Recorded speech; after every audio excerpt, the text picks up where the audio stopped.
মুসলমান ভাইরা আমার বন্ধুগণ, মাত্র বাজান একটা মিনিটের জন্য চক্ষুটা বন্ধ করেন আর মনে মনে চিন্তা করেন, ওরে মন, এই বুঝি আমি মইরা গেলাম। বাজানে আমার এই মুহূর্তে আপনিও মারা যাইতে পারেন, এই মুহূর্তে আমিও মারা যাইতে পারি। এর বন্ধু, আপনি আমি মারা গেলে এই মসজিদের মাইকে এলান হয়ে যাবে, অমক যুবক, অমক যুবতী, অমক মুরব্বী, অমক ধনী কারণে ওই এলান শুনিয়া এলাকার অনেক মানুষ যাবে রানীনগর বাজারে সাদা মার্কিন কাপড় কেনার জন্য। আবার আর এক দল যাবি ওই মসজিদের কাঠের পালকি নেওয়ার জন্য। আবার আর এক দল যাবে ওই বাগ বাগানে মাটি খনন করার জন্য। আবার আর এক দল যাবে বাগানে আমার ওই জঙ্গলের বাসখানা কাটার জন্য। আবার আর এক দল যাবে বড়ই পাতার উষ্ণ গরম পানি করার জন্য। তোমার আমারই গোসল দিয়া বাদান্নে আমার চকলেটের মতন মুড়াইয়া ওই পালকিতে যখন উঠাইবে, বাদান্নে আমার কবরে যখন নামাইবে, তুমি আমি যদি ইমানদার হইয়া কবরে যাই, ওই কবর জান্নাত নতুবা জাহান্নামের আগুনে জ্বলবে। কথা বলেন ঠিক কিনা? একটা দামি জিনিস আল্লাহর কাছে কেঁদে কেঁদে চেয়েছি, ওই জিনিসটার নাম হইল আমার সন্তান। আমার এই সন্তানটাকে আল্লাহ রাস্তায় জবাই করতে হবে। ও বাবা, পয়গম্বর ইব্রাহিম তার সন্তান ইসমাইলকে একদিন ডাক দিয়ে কই, বাবা গো, ও বাবা, তোমারা যদি আল্লাহ রাস্তায় জবাই করে দিই, তোমার কি কিছু বলার আছে? ডাক দিয়ে কই, আব্বু, আপনি তো আল্লাহর নবী, আপনি তো আল্লাহর খলিল, আর এইটা যদি আল্লাহ তাআলার হুকুম হয়ে থাকে, আমি ইসমাইল আল্লাহর হুকুমে আপনি বাবার হাতে, আমি ইসমাইল জবাই হইতে দেরি করব না। একটু আওয়াজ করে বলেন সুবহানাল্লাহ। এই মুসলমান ভাইরা রে আমার, এমন করতে করতে পয়গম্বর ইব্রাহিমকে একটা না দুইটা না কয়েকটা পরীক্ষা নিয়েছে। এর ভিতরে বাদাম দুইটা পরীক্ষার কথা ইতিহাসের পাতায় স্বর্ণালী অক্ষরে লেখা আছে। উলামায়ে কেরাম থাকতে পারেন, তাফসীরের কিতাব আপনি খুলবেন, সূরা ইব্রাহিম আপনি ভালো করে স্টাডি করে দেখবেন রে বন্ধু। ও বাবা, পয়গম্বর ইব্রাহিমকে আমার আল্লাহ তাআলা আরেক জায়গায় পরীক্ষা করেছে। ওই পরীক্ষাটা হইল, নমরুদ যখন নিজের আল্লাহ বলিয়া দাবি করলো, এই নমরুদের বিপক্ষে ইব্রাহিম পয়গম্বর এক আল্লাহর দাওয়াত দিতে লাগলো। ইব্রাহিম পয়গম্বরকে ধরিয়া নমরুদের আগুনে যখন ফেলানোর সিদ্ধান্ত নিল, আরে বন্ধু, এত বড় আগুন জ্বালাইছি যে আগুনের তাপে বাদান্ডে আমার 100 থেকে 150 হাতের ভিতরে কোন মানুষ দাঁড়াইতে পারতেছিল না। ইব্রাহিম পয়গম্বরকে একটা সড়কের উপর উঠাইয়া ইব্রাহিম পয়গম্বরকে যখন আগুনের মধ্যে ফেলাইবে, আমার আল্লাহ ডাক দিয়ে কই, জিবরাইল, তুমি জলদি কইরা দাও, ফেরেশতাদেরকে বলে দাও আমার বন্ধু ইব্রাহিম দুই সড়কের উপর বাধা আছে, ওই নমরুদের 14 গোষ্ঠী পর্যন্ত যেন ওই চরক যেন উঠাইতে না পারে। একটু আওয়াজ করে বলেন আল্লাহু আকবার। ইব্রাহিম পয়গম্বরকে দুই সড়কের উপর উঠাইছিল, এত সেনা সৈন্য ওই সড়ক যখন লাগাইতে পারে না, একজন শয়তান তার রূপ নিয়ে এসে ডাক দিয়ে কয়, নমরুদ, এটা এমনিতে জাগতো না। কই, কেন জাগবে না? কই, আল্লাহর যতগুলো ফেরেশতা, সমস্ত ফেরেশতারা এই সড়কের উপর ভার দিয়ে আছে। সুবহানাল্লাহ কয় না? ইব্রাহিম পয়গম্বর ইব্রাহিম পয়গম্বরকে যখন সড়কের মধ্যে বাঁধছে, সমস্ত ফেরেশতারা ভার দিছে। শয়তান এখন এই নমরুদ ডাক দিয়ে কই, বলো তো দেখি এটা থেকে নিষ্কান পাওয়ার বুদ্ধি কি? কই, এই জায়গার ভিতরে কয়েকজন নারী পুরুষ জেনা করাও। কই, সহজে কি নারী পুরুষ জেনা করতে পারে? কই, জেনা যদি না করতে পারে ঘোষণা দাও, যারা এই জায়গার ভিতরে নারী পুরুষ যারা একসঙ্গে মিলামিশা করবে, এদেরকে তোমার এই রাজ্যের সবচেয়ে সম্মানিত লোক বলে গণ্য করা হবে। আমার মেয়েরা তাদেরকে চিনবেন কেমন করে? ততদিন সময় শয়তান বুদ্ধি দেয়া দিছে, যাদের কপালে বড় বড় ফোঁটা দেখবেন, যাদের ঠোঁটটা রাঙানো দেখবেন, যাদের কাপড়টা দেখবেন টাকনুর উপরে, এরা হইল ওই নমরুদের আমলের ইব্রাহিম পয়গম্বরকে চরকিতে রাইখা তারা জেনা করছিল। তারা হইল ইসলামের দুশমন, কোরআনের দুশমন, তারা ইব্রাহিম পয়গম্বরের দুশমন। তারা আজও আমার বাংলাদেশে আছে, আর এরাই চাই বাংলাদেশের নারী সংস্কার করে এই দেশ থেকে কোরআন নামক সম্পদের আইনটা বিচ্ছিন্ন করার চেষ্টা করতেছে। কথা বলেন ঠিক কিনা? মুসলমান ভাইরা আমার, বন্ধুগণ,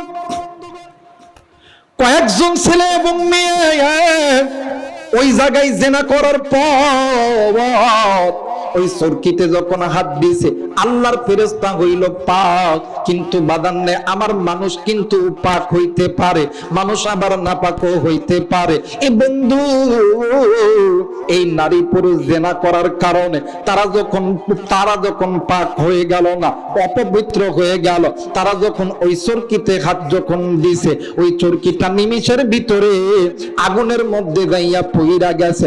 আমার আল্লাহ ডাক দিয়ে কই, জিবরাইল জলদি কইরা দাও, আমার বন্ধু ইব্রাহিম যে আগুনে পড়বে, আমার বন্ধু ইব্রাহিমের একটা পশম যদি পইরা যায়, আমি আল্লাহ মানুষ সমাজে, আমি আল্লাহ হাসরের ময়দানে, আমি আল্লাহ জবাব দিতে পারবো না। এরে বন্ধু, পয়গম্বর ইব্রাহিমকে যখনই আগুনের মধ্যে ফেলানো হইতেছিল, ও বাজান, এই দিক থাইকা আল্লাহর ফেরেশতা জিবরাইল ওই দিন আল্লাহর আরশে আজিম থাইকা এত জোরে আইছে, আল্লাহর ফেরেশতা জিবরাইল আমিনের কপাল থেকে ঘামগুলো এই দুনিয়ার জমিনে পড়েছিল।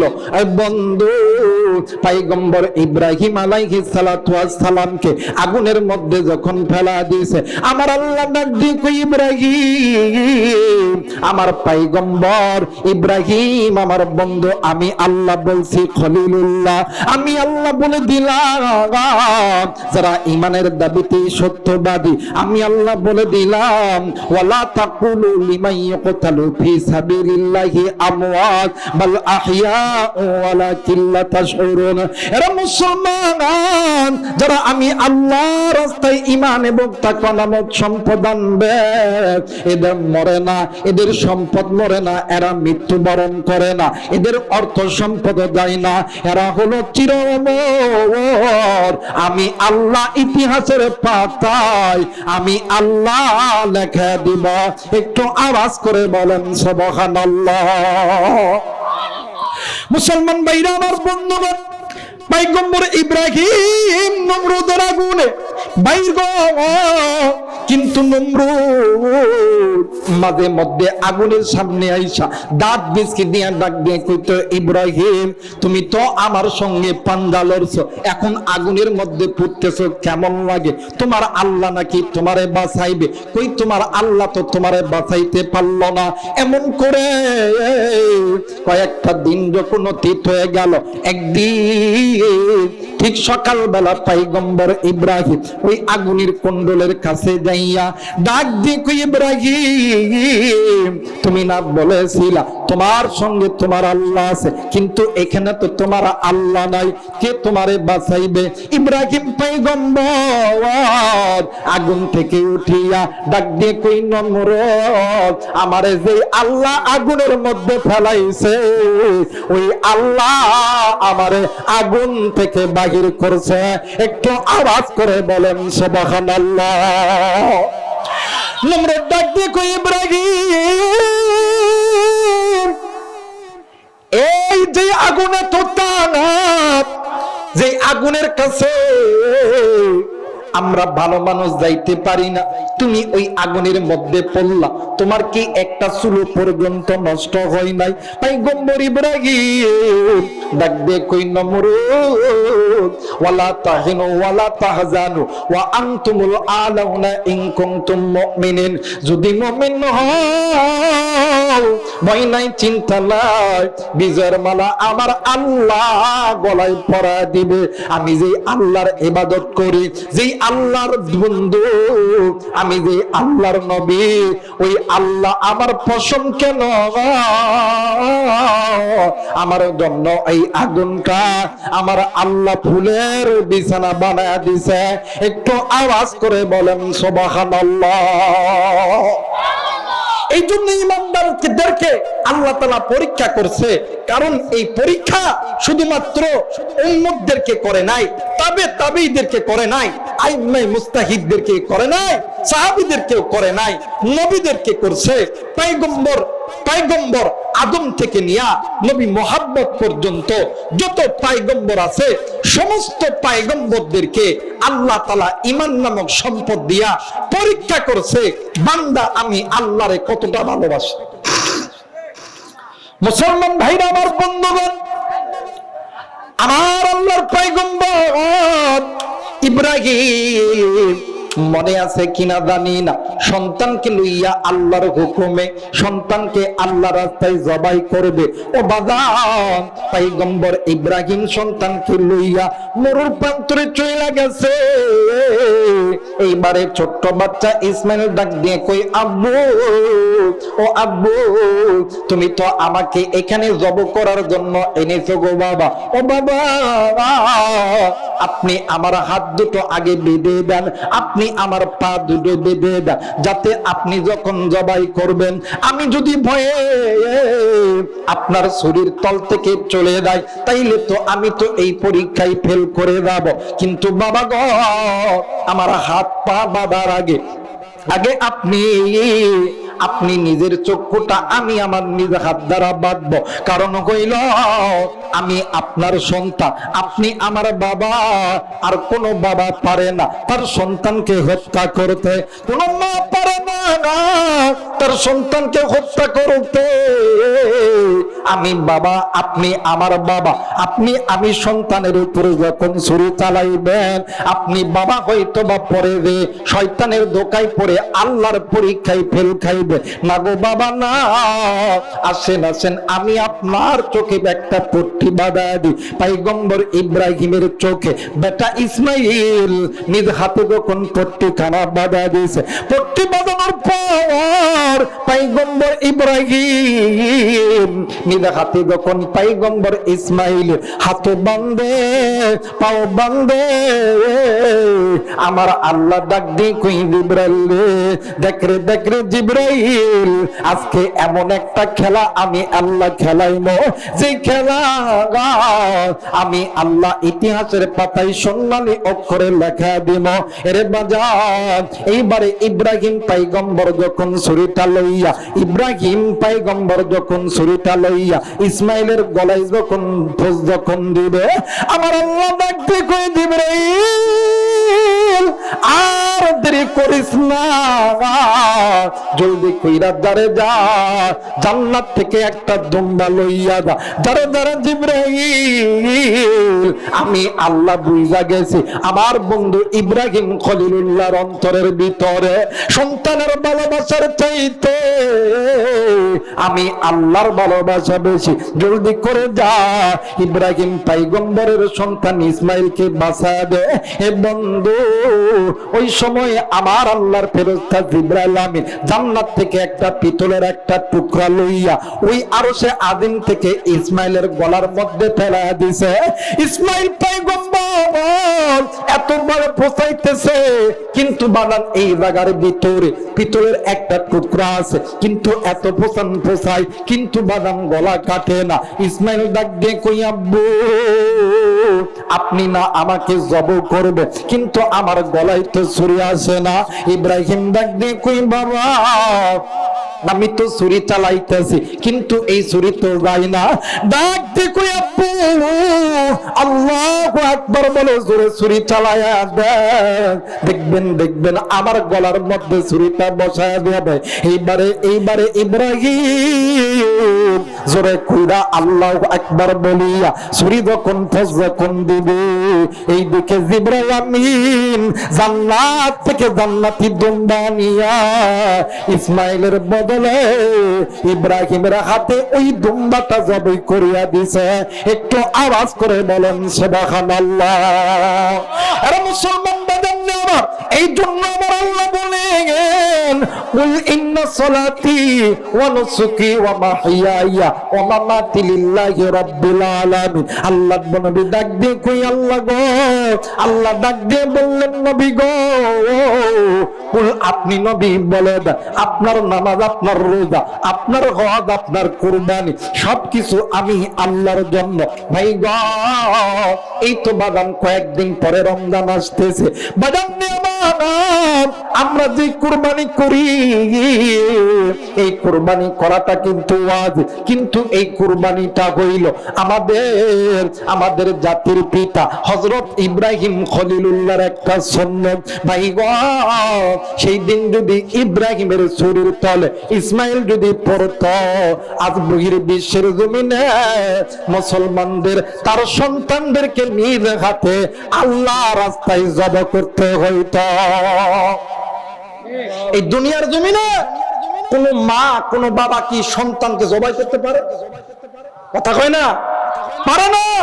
এই জন্য আল্লাহ তাআলা জানে যে বান্দাকে আমি আল্লাহ মায়া কইরা বানাইছি, যে বান্দার চোখ আমি আল্লাহ বানাইছি, যেই বান্দার কপাল আমি আল্লাহ তৈরি করছি, যেই বান্দার জবান আমি আল্লাহ তৈরি করছি, যেই বান্দার পুরো বডি আমি আল্লাহ তৈরি করছি, এই বান্দাকে যদি আমি আল্লাহ এই পরীক্ষার মাধ্যমে খুন করে মানে হত্যা করে ফেলে, তাইলে তো বাপ হয়ে সন্তানকে মারতেই থাকবে, আমার বান্দাগুলো কমতেই থাকবে, ইমানদারের সংখ্যা কমতেই থাকবে। কিন্তু না, আমি আল্লাহ ইমানদারদের ইজ্জত সম্মান, ইমানদারদের জীবন মাল আমি আল্লাহ নষ্ট করব না, আমি আল্লাহ চির অমর করব। কিন্তু মাঝে মধ্যে আমি আল্লাহ ইমানদারদেরকে পরীক্ষাও নিব। জোরে বলেন আল্লাহু আকবার।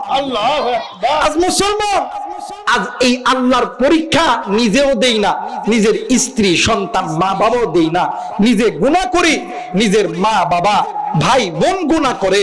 কিন্তু ভাই গো, ঈমান নামক সম্পদ আনার পরে, ঈমানের দাবিতে সত্যবাদী হওয়ার পরে আপনি যদি নিজের জিন্দেগিটা গুনাহের মধ্যে ডুবে ফেলেন, তাইলে কিন্তু আপনি ঈমান এবং তাকওয়া নামক সম্পদ থেকে আপনি পিছনে চলে গেলেন।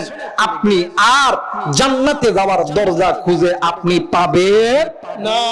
মুসলমান ভাইরা আমার, বন্ধুগণ, এই জন্য বলে যাই, এই দুনিয়া থাকার জায়গা নয়। কেউ এই দুনিয়ায় চিরদিন থাকবো না। এই দুনিয়া ছেড়ে আপনাকেও যেতে হবে, এই দুনিয়া ছেড়ে আমাকেও যেতে হবে। এর কলিজার টুকরা যুবক, এই দুনিয়ার জমিনে তোমার মতন কত যুবক ছিল, আজকে তারা নাই।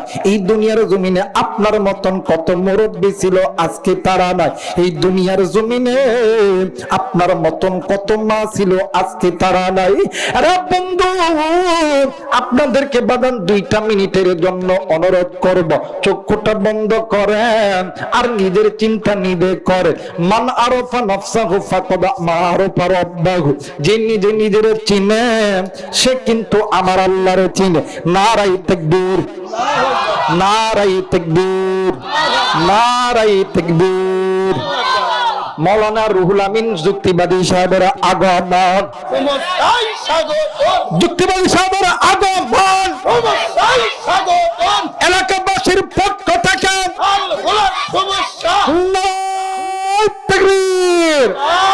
মুসলমান ভাইরা আমার, বন্ধুগণ, মাত্র বাজান 1টা মিনিটের জন্য চক্ষুটা বন্ধ করেন আর মনে মনে চিন্তা করেন, ওরে মন, এই বুঝি আমি মইরা গেলাম।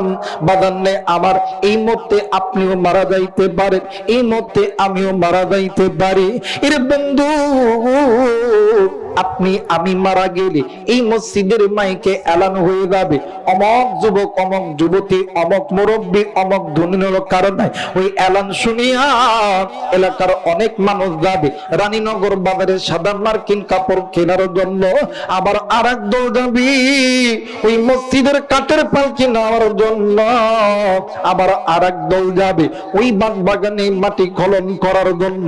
আবার আরেক দল যাবে বাগানে আমার ওই জঙ্গলের বাসখানা কাটার জন্য আবার আর এক দল যাবে বড়ই পাতার উষ্ণ উষ্ণ গরম পানি করার জন্য তোমারই আমারই গোসল দিয়া বাদান্নে আমার চকলেটের মতন মুড়াইয়া ওই পালকিতে যখন উঠাইবে বাদান্নে আমার কবরে যখন নামাইবে, তুমি আমি যদি ইমানদার হইয়া কবরে যাই, ওই কবর জান্নাত নতুবা জাহান্নামের আগুনে জ্বলবে। কথা বলেন ঠিক কিনা? আল্লাহ তাআলা এই কথাগুলো বুঝে আপনাকে আমাকে আমল করার তৌফিক দান করুক। সকলে বলি আমিন। আরেকবার বলেন আমিন।